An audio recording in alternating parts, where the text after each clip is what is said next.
Okay, there you have it, ladies and gentlemen. Apo silang palakpakan. Okay?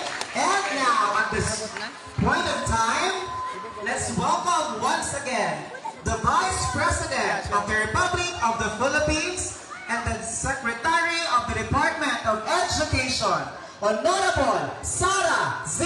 Duterte. A round of applause. Salamat. Mga kaigsuunan ko, dinhi sa Marilog, Davao City. Ladies and gentlemen, assalamualaikum. Madayaw, mayong adlaw, kaninyong tanan. Magandang araw sa inyong lahat. Maupiyang adlaw, kaninyo. Nalipay ko og dako kay nahatagan ko og higayon ni manama nga makabisita dinhi sa inyo sa Barangay Suwawan para sa araw ng tribo. Mubo lang ako ang mensahe. Una, ang mensahe sa pagpasalamat na maupoy tema sa ato ang pagsaulog sa ato ang araw ng tribo, no? Ikaduha, mao ang mensahe sa edukasyon o kalinaw. Unahon sa nako ako ang mga pagpasalamat sa ato ang Barangay Captain Cap Loreto, sa ato ang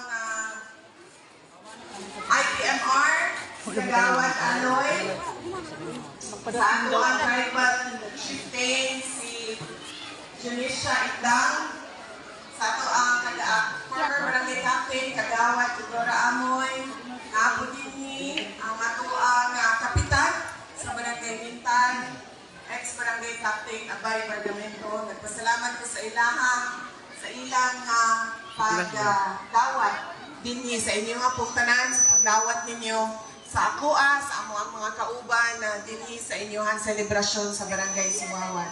Una, ang ako ang personal na pagpasalamat kaninyong tanan sa inyohang gihatag na suporta, kampanya o boto para kanako adtong nilabay na eleksyon sa tuig 2022. Daghan kay salamat po ang mga kaigsuunan dinhi sa syudad sa Davao sa inyohang gipakita nga suporta. Ikaduha, personal gihapon nga ako nga pagpasalamat sa inyoha sa inyong padayon ug hugot na pagsuporta sa ako ang trabaho, isip, bising Presidente sa ato ang nasod o Secretary sa Department of Education. Daghang salamat sa inyong suporta. Ako akong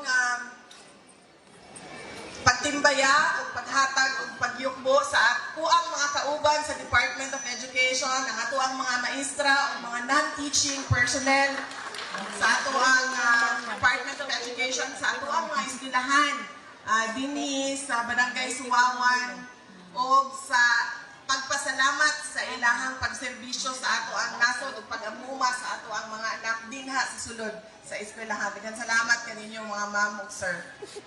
Ang sunod na pagpasalamat gikan sa amo ang pamilya Duterte, dako kaayo mi og utang nga kabubuton kaninyong tanan mga kaigsuonan namong Pilipino, Davaoenyo sa inyoha ginahatag na suporta ug higayon kanamo nga makatrabaho sa ato ang gobyerno ug sa unom ka tuig nga suporta ninyo sa administrasyon ni Pangulong Rodrigo Duterte kaniadto. Salamat sa inyong tanan. Ang sunod na pagpasalamat gikan gihapon sa amo ang pamilya, ako kaayo mi og pagpasalamat sa inyoha kay gipadayon ninyo ang inyohang suporta sa ato ang mayor si Sebastian Baste Duterte. Thank you kayo. Ang sunod na ko nga mensahe, mao ang mensahe sa edukasyon.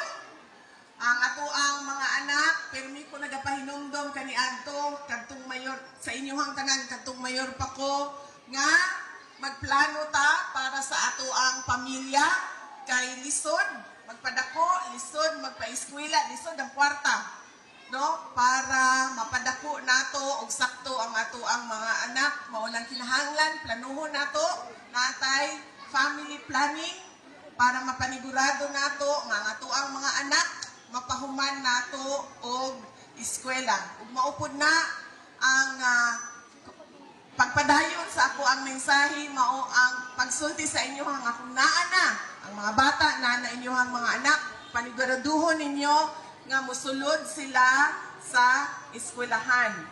Dili ta mosugot nga ang ato ang mga bata moingon na lang nga di na lang ko mo eskwela, bahala na unsay mahitabo. Tungod kay ang problema sa inyohang mga anak mao padulong pod sa inyoha. Kay sa inyoha man sila mangayo og kwarta. Pag wala na sila'y kwarta, pag wala na ginakaon, wala na gatas. Ang mga bata sa ilaha sila, sa inyoha sila mubalik og mangayo og pakitabang. Mao nang kinahanglan paniguraduhon nato nga nagsulod sa eskwelahan, nahuman og eskwela ang ato ang mga anak tungod kay maunay magpabag-o sa ilahang kinabuhi ug maunay magpabag-o sa inyuhang kahimtang sa inyuhang mga pamilya. Dili magbalik-balik ang kalisod sa ato ang pamilya kung ang ato ang mga anak nakahuman og eskwela. Ang ako ang ginabuhat